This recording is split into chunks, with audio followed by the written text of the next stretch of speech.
Leeds United are top of the league. Leeds United have been linked with players. January transfer window is just around the corner, so silly season starts. Junior FIRPO is set for a spell on the sidelines, but the replacement for me is ready to go. People, it's a brand new video. And listen, welcome to the channel. KG is back, and it is time to talk about some Leeds United stuff. Please like the video, subscribe to the channel, of course, drop your thoughts and comments below. Thank you to all my existing members. Thank you for that kind of support. Really does mean a lot. And a salute to all members. If you want to become a member of the channel, the link is in the description. And salute to Mr. P for a super thanks on yesterday's video. And Jim here saying, morning all dizzy up here. Yeah, listen, I'm doing this quickly now because the wind is blowing strong outside. And just in case it knocks out my internet, I want to get this out. All right, I want to get this out before the internet just goes. All right. Shout out to everyone joining in, and shout out to you watching the replay if you haven't caught the live. And listen, I always say this: if you want to catch the live streams, or even if you want to catch the videos when they're uploaded, click the bell on the notification so you get notified whenever I go live or whenever I upload a video. And it's the best way to get involved in the conversation as well. And morning to everyone. Listen, morning, evening, night, wherever you are around the world. Chris King in the house. Yo KG live, final F1 of the season, a Sunday roast, all good. Salute to you, Chris, and I hope you're having a good Sunday, and I hope it continues to be good for everybody, as it is for Leeds United. And listen, there's a lot of good stuff to talk about. There's an injury to talk about, but I feel like the solution could be even better. I could be wrong, but listen, let's get into just quickly yesterday's notes in terms of the Derby bust. I watched his post-game press conference and comments after the game, and boy, I mean, he was defeated yesterday. I mean, he was saying in regards to Leeds United, the best team that they've played, they haven't come up against anything like it. Even in other games against Burnley, Sheffield United, they had more in it. Leeds wouldn't allow them to do anything. I mean, obviously the Derby fans could, you know, they appreciated the realism, but it's kind of like, oh man, that kind of sucks hearing that. But listen, it was a one-way battering, and we've seen these many times before. Danny Farker's improved that record as well, where when we score first, we kind of go on to win the game. I think he's got something like 93 points out of 96, something like that anyway. LUFC data's got that. I should have put it up really, but yeah, I mean, the Derby bus was just, you know, resigned to what it is. And even some of his comments as well, like Popey quoting here, player for player, they were stronger. In 4 years' times, maybe we can have a team like that. All we can do is try and stay in the game. We couldn't get past them. We weren't as good on the ball as we could be. It's kind of funny though, because back when we had our little rivalry, if you will, their team was basically this Leeds United team, where it was littered with players that could be playing in the Premier League, or as you see now, do play in the Premier League. And we was kind of like, wow, you know, why can't we get some of these players on loan? Just funny how things change in football, isn't it? Lee asking here, morning KG, do you think Ampadu comes straight back in when fit and ready? Well, let me just, shall we go on to that? No. Let's stick on the fullbacks first. I am going to get into that though, Lee. Don't worry about that. We're going to go on just quickly on the FIRPO. He is the thumbnail today. FIRPO will miss the Borough game in midweek. Part of the decision to have Nanto on the bench was to ensure the cutoff for suspension for 5 yellows expired today. Him and Rodon successfully made it through on 4. And I got to say as well, Rodon yesterday was really, really good. But I want to say over the last few games, for him to avoid that 5th yellow, I think he's done brilliantly, because, you know, Rodon can get caught for a yellow card. He's a centre back. It's natural, isn't it? You know, you can take that tactical yellow, you know, or sometimes just a choppy challenge, and he got through it. So salute to Joe Rodon for that. And it's good to see Joe Rodon in that form, like what we saw him in last season. Actually, I know a few of you said that was Rodon's best performance, but, you know, one of the performances I think goes really underrated for Joe this season is against Sheffield United, because him and Stroud together, I mean, that partnership it's just rock solid, isn't it? You know, it's probably the best in the division. But that performance where he just locked off the Sheffield United forwards, I thought was incredible. I thought it was really, really good. And just it made Sheffield United have to change the whole things around. But listen, if you're arguing about the better Joe Rodon performance, it's a great argument to have. And that's going to be a theme of the video. Ina here saying Rodon was his man of the match yesterday. Completely get it. Not even mad at that. Not even mad at that. And listen, in terms of that as well, just scrolling down further, Farker also delighted for Wober, whose confidence will be boosted after scoring and playing well. It was good to see him greedy to score, and I think he's referring to the amount of shots that Wober was having. But we know we're going to get that, and I want to get onto that in just a bit. But first on FIRPO, He did reach 100 appearances with the club yesterday. I don't really go into appearances as much these days. It doesn't mean as much as it used to, people, for me.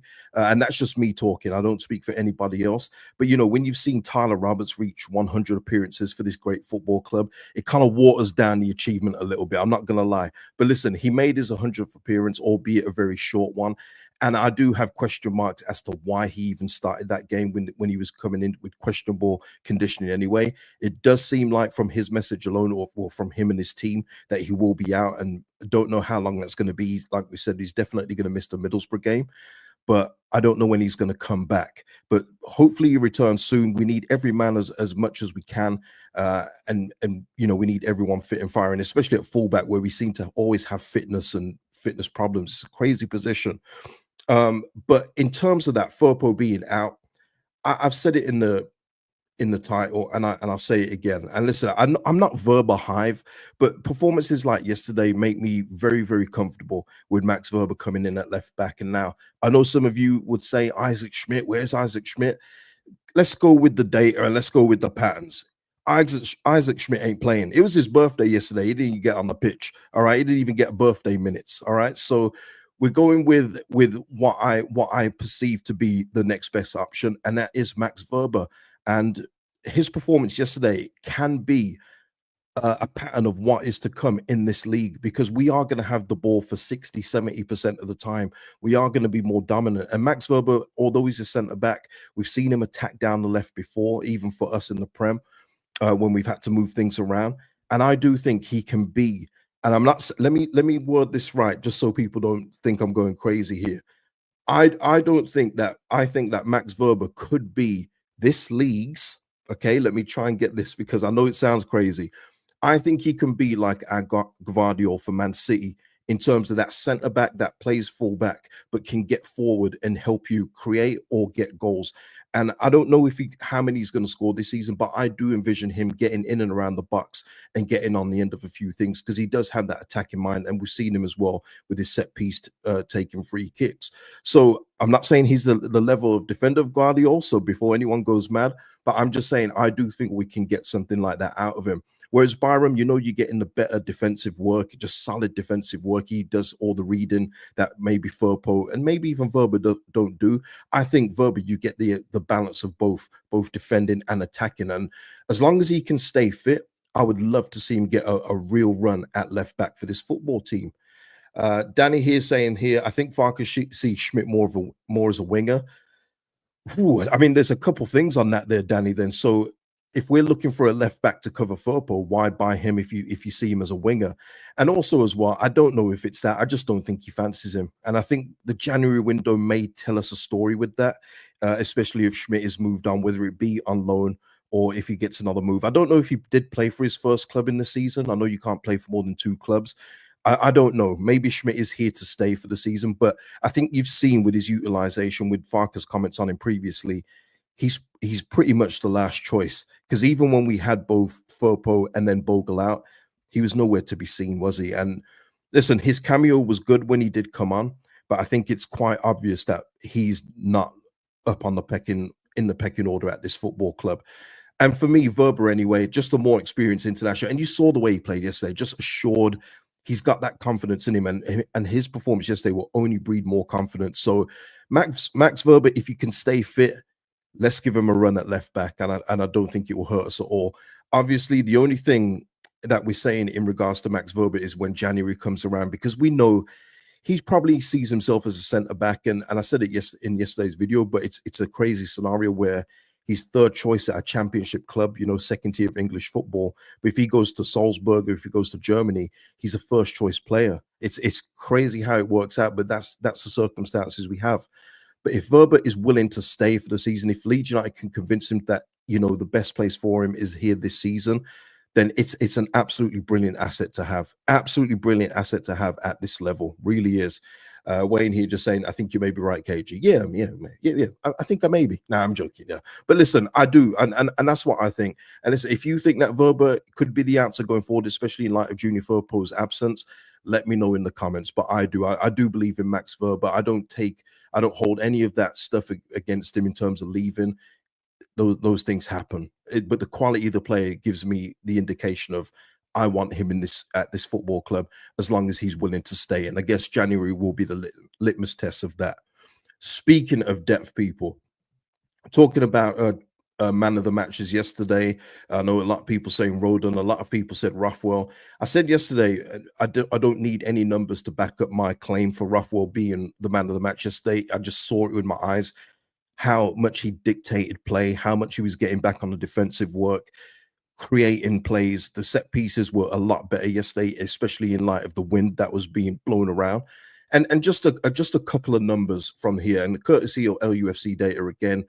94% pass accuracy. And listen, I don't usually put too much credence into that number because, you know, there's a lot of side to side, backwards and everything else like that. But we saw with Rothwell yesterday, he was moving that ball forward. And to have that kind of accuracy is really good. I've always said before with my attacking midfielders, if they've got a 55% pass accuracy, I don't care because it means that they're trying to do something that a safe player won't do. So maybe those passes won't come off. Maybe they'll get intercepted. Maybe they'll go out of play.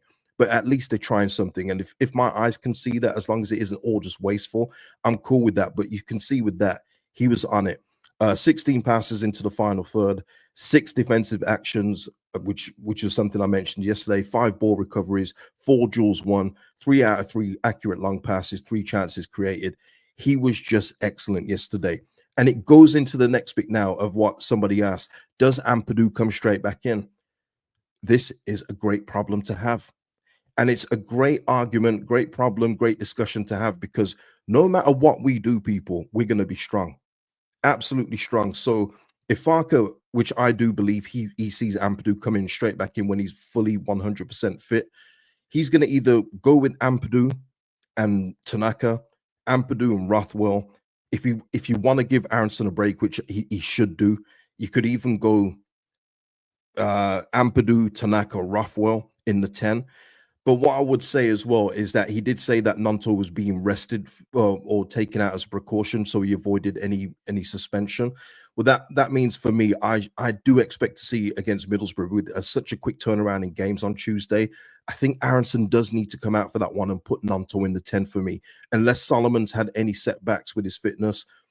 Keep rolling them out, and even Ramazani, you need to fit him in. This is what I'm talking about. The depth is insane for this level. We're talking about trying to fit Nanto back in, resting Brendan Aronson, Ramazani coming in, Solomon possibly coming out. The depth that we have is a strength at this football club. And listen, regardless of what happens today again with Sheffield United against West Brom, as long as we cement our place in the top 2, I'm cool. I'm cool with it, man. Tim here saying, in regards to Ampadu, not for me, Rothwell keeps the shirt. Yeah. I mean, listen, we'll lose something if Rothwell comes out of this team just purely on his deliveries for set pieces, being one. But also, he does have the bits that Tanaka does have in terms of the defensive work. It just kind of goes a little bit unsaid. I don't know. Maybe it's because he is only on loan. Maybe that could be part of it because he's not our player. But yeah, he does do the defensive side of the work, which I've mentioned on here before. But hey, it's a wonderful, wonderful problem to have. And I said it yesterday, seeing Ampadu on the bench yesterday was absolutely brilliant to see. I didn't think we'd see him until January at least, and that's without setbacks. So to have him back as an option, Gilavogi in there as well, didn't even mention him. And then, of course, you got the youngsters like Charlie Crew around. So, boy, exactly, Lee. Exactly, Lee. On the money.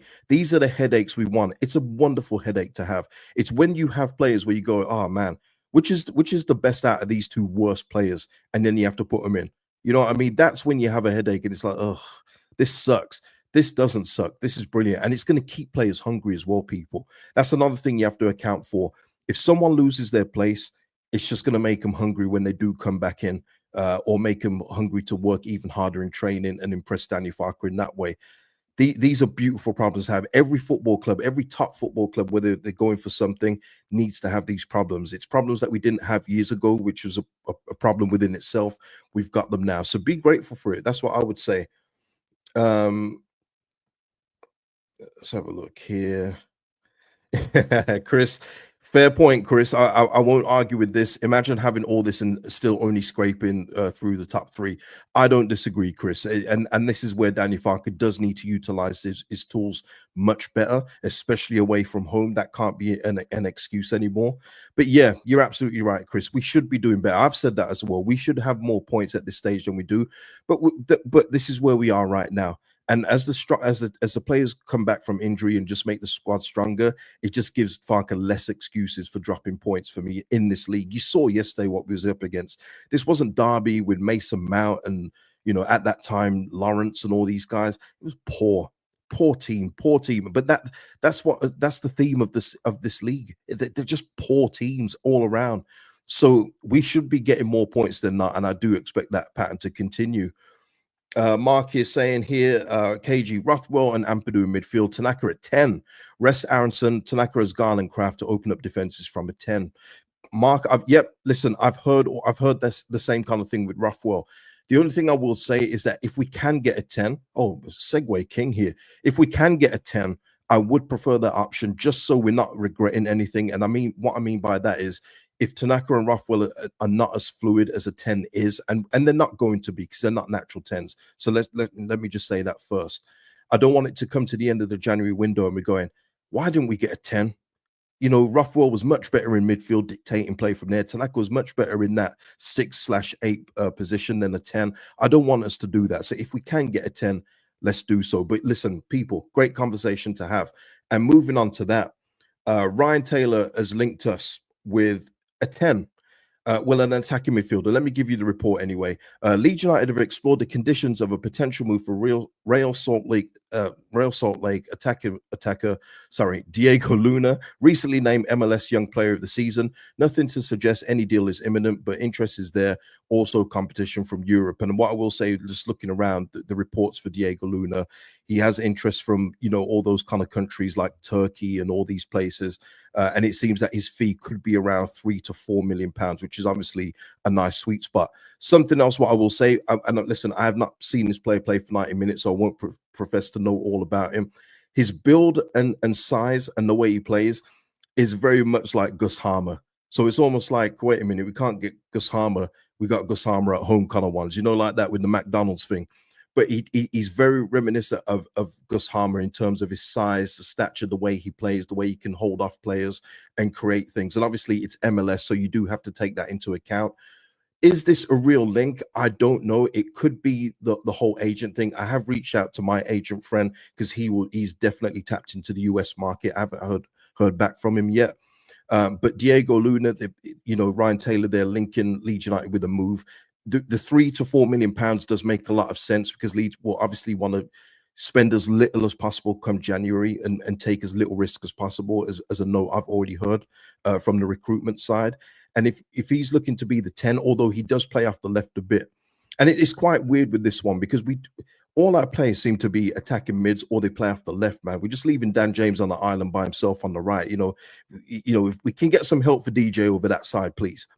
They don't have to be attacking left central players, but he does seem to be a central attacking midfielder, center midfielder with a bag of potential. And for this level, from what I saw of him, and I can only go by the clips, people, so go check them out yourself. He does look like he would affect this kind of league in the Championship. Premier League, that's a whole different conversation, but at an outlay of 3 or 4 million, you're not really, too bothered about that for me.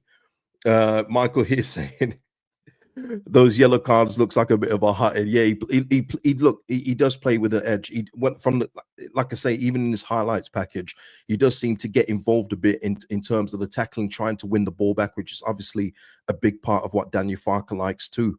So whether this link has any legs or not, we are coming up to that window and we will be linked with quite a few players in terms of attacking midfielders. People know what we want or what we're after. And this does seem like one that could have legs. But I think if a top 5 league comes in for him in Europe, I think it's more likely that he goes there, especially if it's Germany. We know the relationship that American players, even though I think he's caught in between America and Mexico right now in terms of his international future. But we know that in the Bundesliga, there's a big presence for American and Mexican players there. Martin here. Just answering Michael there. That's a lower ratio than Nanto and FIRPO. That's tremendous. Yeah, we do have a few players that love a yellow card in it. The thing is, I don't think we're a particularly dirty game, but we do like to argue a little bit, don't we? Carl here just saying here, if we had a few extra players last year, we wouldn't have been burnt out towards the end. We have depth this season to go to the end and get us up. We need quality rotation. Absolutely agree, Carl. But again, I don't like to rewrite last season. We did have options, but we didn't use them. I say we, Daniel Farker didn't use them. He didn't use them to their fullest thing. We had Creswell when we needed to move Ampadu back in midfield. You know, Jane Anthony, I didn't rate him too much, but we could have give Somerville a rest in those lesser games in 3-game weeks. We didn't do that. We did have options to use, and we didn't utilize the squad. That's what Daniel Farker has got to do this season a bit better. And so far, substitution times aside, he has rotated a few players, but it just seems like Brendan Aronson is that one that just can't get moved out the starting lineup, when I do think he could possibly come out for a game or two. Matt C. This is funny, Matt. We have a rich history of American players at Leeds. Can't wait. This is the funny thing. If you go on to Ryan Taylor's post, or even another US one that's linked Diego Luna to Leeds, the US fans they're like, oh great, them again. I think they're very much scarred from the whole Premier League thing, the whole Weston McKennie thing, the whole Tyler Adams thing, and even possibly some of the Brendan Aronson stuff that's still going on now. Because even I still see the Brendan Aronson stuff through messages and comments I receive. So yeah, it's one of those things, isn't it? But look, there's nothing concrete to this, but I did think it was a link worth talking about, because it does seem very realistic for what Leeds United are looking for and the type of player, especially, as I said, in terms of the Gus Harmer mold. So listen, give me your thoughts on that. If you've ever heard of him, if you've ever seen him play long term, I know there's American fans on here that watch MLS. Give me your assessments of Diego Luna. Would he fit into the Championship? Mark here saying here, Peru is causing me stress. Damn. We have to persevere with Joseph at 9, but we need to give him service. Yeah. I mean, I've said that. I mean, we'll talk about the Middlesbrough game, obviously, probably tomorrow. But yeah, Joseph for me should be the starter at this point, and just do what we did with Peru before. Get him off the bench in the last 20 and let him be effective in that way. It was working. You know, the formula was perfect. It was working a treat. And Joseph, our strikers in general do need better service, and I include Peru in that. Even yesterday's game, taking that one, the final ball is just not good enough. A lot of the time, the ball sometimes hits the first man, sometimes it just gets blocked by central defenders, it's overhit. We just need to get better with that final ball, because as I keep repeating, I'm not coming on here saying Peru and Joseph are missing a bucket load of chances, because it's not happening. You know, they're not getting those chances to miss. But I guess at this point, you want your strikers to score more. I know I do. But as long as the goals are coming from all different sources, like they did yesterday with a left back and a centre back, then we just got to keep that going until we get the strikers into the games a lot more. That's what I would say at this point. Rico here saying, what do you mean the Tyler Adams thing? I mean, when he left, and obviously he was one like Luis Sinistera that threatened legal action if he wasn't allowed to leave. And it got a little dicey, let's just say, with the comments in terms of that and everything else like that. That's what I mean, Rico. And Martin here saying 2 goals. Yes, 2 goals was a terrible result yesterday, given the attack of possession and the way Derby are. Yeah, listen, I understand that, but I also, like, as I say, game by game, I go with the weather as well, and it was the same for both sides, people. But the fact that, you know, Ruffwell delivered so many good set pieces in that wind was a testament to him. Like I say, that flag yesterday, the corner flags were leaning over like Michael Jackson in the Smooth Criminal video. It was crazy. So yes, I would have liked more goals, and that's a common theme, people, and that's why I said I think it's going to be 2-0, not 3-0. But hopefully that comes. But I just don't hold my breath for it anymore. If it happens, then maybe so, maybe so. What were we saying here? Mark here. Let's go on to a couple more before we wrap this thing up. Do you think FIRPO signed out of Leeds? No talk of a new contract and January looming. He can negotiate with other clubs. He is not a Prem player for sure, but do we give a 2-year deal to get a fee? Oh, no. For me, Mark, personally, I think FIRPO needs to do the right thing by himself and at least go out with people wondering if he could have done it in the Prem, which is what he won't do if we go up. Oh, sorry, when we go up and he turns up and gets absolutely spun by Premier League wingers. He needs to go in the summer for me, FIRPO. He's fine at this level, but Premier League, absolutely no chance. And I think it would do him good as well to end it there. Don't do what other people did before him and stay longer than they should have and overstay their welcome. Go in the summer, get Leeds up. We can then recruit a real left back in there for the Premier League, and he goes on his merry way. I'd be very surprised if he got a new contract, and it would be scary for me. I understand what you're saying though, in terms of getting a fee for him, but I don't think that that's worth it. Just in case he does have a horrendous time in the Prem, and then you're struggling to shift him, I don't think it's worth the risk. So yeah, I would hope that we're having a clean break, get us promoted. Thanks for everything, Junior. See you later, and then we can move on for me. You know what? And it's even something, someone in the comments yesterday saying we should sign Rothwell permanently. I mean, I guess that's a conversation for another time. But what I would say with that is look at it from a few different ways. Rothwell is on loan from Bournemouth, who's unwanted there. It's not even like we've got him on loan to play him so Bournemouth can get him fit. They don't want him. And if you're not getting in the first team or even the bench at Bournemouth, who are a good Premier League team, they're where I would love to be at some point and then move on from there.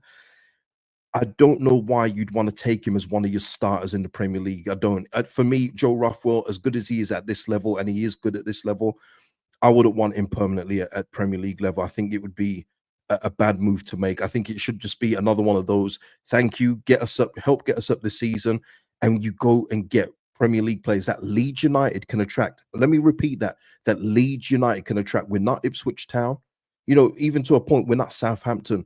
We're Leeds United. We can attract some real good players, especially with the Red Bull and 49 Enterprises being behind it in the Premier League. So yeah, it's all about just recognizing the levels that you're playing at and adjusting for that. Don't get caught up, don't fall in love and just think, yeah, he's good here, but how is he going to fare in like a 2-game week in the Premier League? Is he going to be as influential when we don't have as much of the ball? And those are the questions you got to ask yourself. But yeah, I guess that's a conversation for another time. Matt C here saying here, realistically, most of our team aren't good enough for the Prem. Yeah, there's a lot of surgery to be done in the summer, and that's the not the devastating thing. That's a harsh word to use. Okay, there's devastating things going on, but that was the disappointing thing about last summer, because when you're thinking of the nucleus of how players were bedded in, settled in, and ready to go, and you just think of adding to it. And I'm talking about having your Archie Gray, your Somerville, Jorginho, and all these players that you could have just had in that part and just add to it with some real experience quality. We're going to be starting from even further back when we go up. So yeah, there will be work to do come the summer, and I'm sure the 49ers are well aware of that. But yeah, listen, people, I'm going to leave it there. We've got through a lot. Listen, people, give me whatever I've discussed in the video. Give me your thoughts on that. Please, as well, like the video. I don't really go on about it anymore. I did yesterday, but you do need to like the video. It really does help me out. It helps the channel out. Helps more people see it. And it's free to do. So if you can do that for me, that would be great. And people, that is the Sunday edition. Hope you well. Enjoy the rest of your day. Peace out. Oh, go West Brom. Go West Brom.